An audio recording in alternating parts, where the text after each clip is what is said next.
নমস্কার বন্ধুরা, defence knowledge আপডেটসে আপনাদের স্বাগত। তো বন্ধুরা, বিশ্ব রাজনীতি এবং এশিয়ার ভূ রাজনীতিতে এক মহাবিপ্লব ঘটে গেছে। ভারত এমন এক সামরিক শক্তির প্রদর্শন করেছে যা দেখে ঘুম উড়ে গেছে বেজিং থেকে ইসলামাবাদের। স্ক্রিনে আপনারা যে আনন্দবাজার পত্রিকার প্রতিবেদনটি দেখছেন তা কেবল একটি খবর নয়, এটি ভারতের সুরক্ষার এক নতুন ইতিহাস। Defence research and development organisation বা ডিআরডিও পরপর তিনটি সফল পরীক্ষা চালিয়ে ভারতের আকাশ এবং সমুদ্রকে সম্পূর্ণ দুর্ভেদ্য বা অভেদ্য করে তুলেছে। মাঝ আকাশেই 70 আন্তঃমহাদেশীয় বা ইন্টারকন্টিনেন্টাল ব্যালিস্টিক মিসাইল বা আইসিবিএম ধ্বংস করার ইন্টারসেপ্টর ক্ষেপণাস্ত্রের সফল পরীক্ষা সম্পন্ন হয়েছে। আর শুধু তাই নয়, সমুদ্রের বুকে শত্রুপক্ষের বিশাল যুদ্ধজাহাজকে নিমেষের মধ্যে সলিল সমাধি দেওয়ার জন্য তৈরি হয়ে গেছে ভারতের নিজস্ব নৌ অ্যান্টিশিপ মিসাইল। আজকে আমরা এই ভিডিওতে পুঙ্খানুপুঙ্খ আলোচনা করব কিভাবে এই দুই অস্ত্র ভারতের ভাগ্য বদলে দিল, কিভাবে আমাদের শত্রুরা এর ফলে চরম সংকটে পড়বে এবং এর পেছনে লুকিয়ে থাকা ভুল রাজনীতি ও ভূ রাজনীতির আসল সত্যিটা কি। তাহলে বন্ধুরা, আসুন প্রথমেই খুব সহজ ভাষায় এই প্রযুক্তিটা বুঝে নেই। তাহলে দেখুন, ভারত এখন বিশ্বের সেই হাতে গোনা এলিট দেশের তালিকায় যোগ দিয়েছে যাদের কাছে নিজস্ব মাল্টিলেয়ার ব্যালিস্টিক মিসাইল ডিফেন্স অর্থাৎ বিএমডি সিস্টেম রয়েছে। আমেরিকা, রাশিয়া, ইসরায়েল এবং চীনের পর ভারত এখন সেই ক্ষমতার অধিকারী। শত্রুপক্ষ যদি ভারতের দিকে কোনো দূরপাল্লার বা পরমাণু শক্তি সম্পন্ন ব্যালিস্টিক ক্ষেপণাস্ত্র ছোড়ে, তবে ভারতের এই নতুন ব্যবস্থা সেটিকে মাটিতে পড়ার আগেই মাঝ আকাশেই নিশ্চিহ্ন করে দেবে।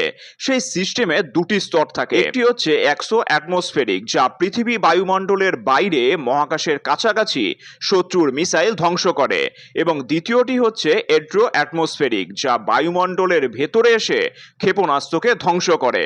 ডিআরডিওর এই নতুন AD-1 এবং AD-2 ইন্টারসেপ্টর মিসাইলগুলি শব্দের চেয়ে বহুগুণ গতিতে গিয়ে শত্রুর পরমাণু বোমাবাহী মিসাইলকে মাঝ আকাশেই ধ্বংস করে দিতে পারে।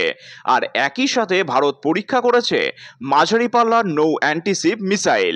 এটি একটি সি স্ক্রিমিং ক্রুজ মিসাইল, অর্থাৎ এটি সমুদ্রের জলস্তর ঘেঁষে ওড়ে, যার ফলে শত্রুপক্ষের যুদ্ধজাহাজের র্যাডার এটিকে সহজে ধরতে পারে না।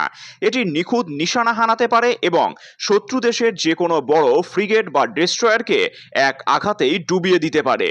এছাড়াও এই জোড়া হাতিয়ারের ফলে ভারতের কি কি লাভ হলো জানেন?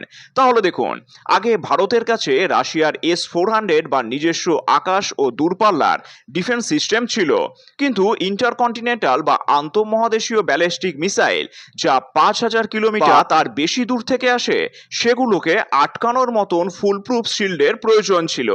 এই পরীক্ষা ভারতকে সেই চূড়ান্ত সুরক্ষা কবচ দিল, যাকে সামরিক ভাষায় সুদর্শন চক্র মিশনও বলা হচ্ছে।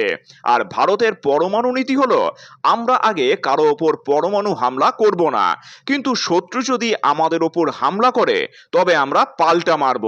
এই ডিফেন্স সিস্টেম থাকার সুবিধা হলো, শত্রু যদি প্রথম আঘাত করেও বসে, ভারতের এই শিল্ড সেই মিসাইলগুলোকে আকাশেই ধ্বংস করে দেবে। ফলে ভারতের মূল ভূখণ্ড সুরক্ষিত থাকবে এবং ভারত সম্পূর্ণ শক্তি নিয়ে শত্রুকে ধ্বংস করার জন্য পাল্টা পরমাণু হামলা চালাতে পারবে। আর এটি ভারতের কৌশলগত অবস্থানকে বহুগুণ শক্তিশালী করলো। আর এই পুরো প্রযুক্তিটি সম্পূর্ণ দেশীয় প্রযুক্তিতে বা ইন্ডিজেনাসলি তৈরি।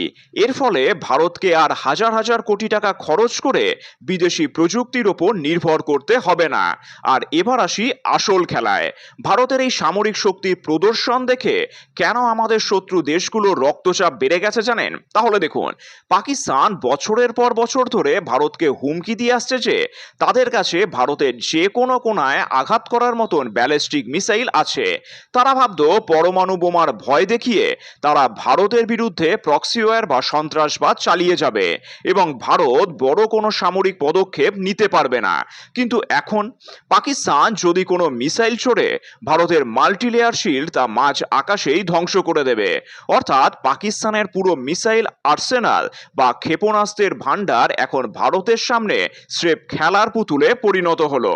তাদের কোটি কোটি টাকার মিসাইল ভারতের আকাশে ঢুকে ধুলোয় মিশে যাবে। আর চীনের আসল অহংকার হলো তাদের কিলার মিসাইল বা দূরপাল্লার ব্যালিস্টিক ক্ষেপণাস্ত্র ব্যবস্থা, যা দিয়ে তারা গোটা ভারতকে টার্গেট করে রেখেছে। কিন্তু ভারতের এই নতুন ইন্টারসেপ্টর পরীক্ষা প্রমাণ করেছে যে ভারত এখন চীনের দূরপাল্লার ক্ষেপণাস্ত্রকেও মাঝ আকাশে রুখে দিতে সক্ষম। আর শুধু তাই নয়, চীন ভারত মহাসাগরে ক্রমাগত তাদের যুদ্ধজাহাজ এবং গুপ্তচর জাহাজ পাঠাচ্ছে। ভারতের নতুন তৈরি হওয়া নেভাল অ্যান্টিশিপ মিসাইল এখন ভারত মহাসাগরে চীনা নৌবাহিনীর জন্য যমদূত হয়ে দাঁড়িয়েছে। চীনের যে কোনো রণতরী ভারতের সীমানার কাছাকাছি এলে সেটির শরীর সমাধি নিশ্চিত। আর বন্ধুরা, এই ধরনের সামরিক সাফল্যের পেছনে কেবল ল্যাবরেটরি বা বিজ্ঞানীদের অবদান থাকে না, এর পেছনে থাকে দেশের সুদূর প্রসারী রাজনীতি ও ভূ রাজনীতি। কিন্তু এখন আমাদের ভুল রাজনীতি ও তার প্রভাব নিয়েও আলোচনা করা দরকার। তাহলে দেখুন, পাকিস্তান নিজেদের দেশের অর্থনীতিকে ধ্বংস করে জনগণকে না খাইয়ে কেবল ভারতের বিরুদ্ধে যুদ্ধ করার জন্য মিসাইল তৈরি করেছে। তাদের এই ভারত বিদ্বেষী ভুল রাজনীতি আজ সম্পূর্ণ ব্যর্থ, কারণ তারা যে মিসাইল তৈরি করতে দেশের সব টাকা ঢেলে দিয়েছে, ভারত এক ধাক্কায় এমন প্রযুক্তি বানিয়ে ফেললো যা সেই সমস্ত মিসাইলকে অকেজো করে দেবে। আর একেই বলে ভুল রাজনীতির কুফল। আজ পাকিস্তান দেউলিয়া, অথচ ভারতের সামনে তাদের সামরিক হুমকিও শেষ। আর চীন ভেবেছিল তারা অর্থনৈতিক ও সামরিক চাপ সৃষ্টি করে ভারতকে আন্তর্জাতিক মঞ্চে কোণঠাসা করবে। কিন্তু ভারতের এই সফল পরীক্ষা বিশ্বমঞ্চে বার্তা দিল যে ভারত কারো ধমকানিতে দমে যাওয়ার দেশ নয়। আর অনেক সময় দেশের ভেতরে কিছু রাজনৈতিক দল বা বিদেশি শক্তি ভারতের এই সামরিক খরচ নিয়েও প্রশ্ন তোলে। তারা বলে মিসাইল না বানিয়ে গরিবদের পেছনে টাকা খরচ করা হোক। কিন্তু এই রাজনীতি কতটা ভুল ও আত্মঘাতী তা ইউক্রেন বা মধ্যপ্রাচ্যের যুদ্ধ দেখলেই বোঝা যায়। প্রতিরক্ষা যদি মজবুত না থাকে তবে দেশের অর্থনীতি ও স্বাধীনতা দুই ধ্বংস হয়ে যায়। ভারতের এই দৃঢ় রাজনৈতিক সিদ্ধান্তই আজ দেশকে সুরক্ষিত রেখেছে। আনন্দবাজার পত্রিকার এই হেডলাইনটি আমাদের মনে করিয়েছে যে আজ আমরা 1962 সালের সেই দুর্বল দেশ নই। আজ ভারত একবিংশ শতাব্দীতে এক মহাশক্তি।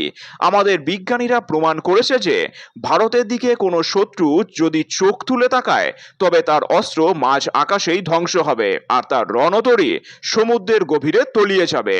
আপনাদের কি মনে হয় ভারতের এই নতুন মিসাইল ডিফেন্স সিস্টেম এবং অ্যান্টিশিপ মিসাইল কি চীন ও পাকিস্তানের দাদাগিরি চিরতরে বন্ধ করে দেবে? দেশের এই সুরক্ষা কবচ নিয়ে আপনাদের মতামত নিচে কমেন্ট করে অবশ্যই জানান।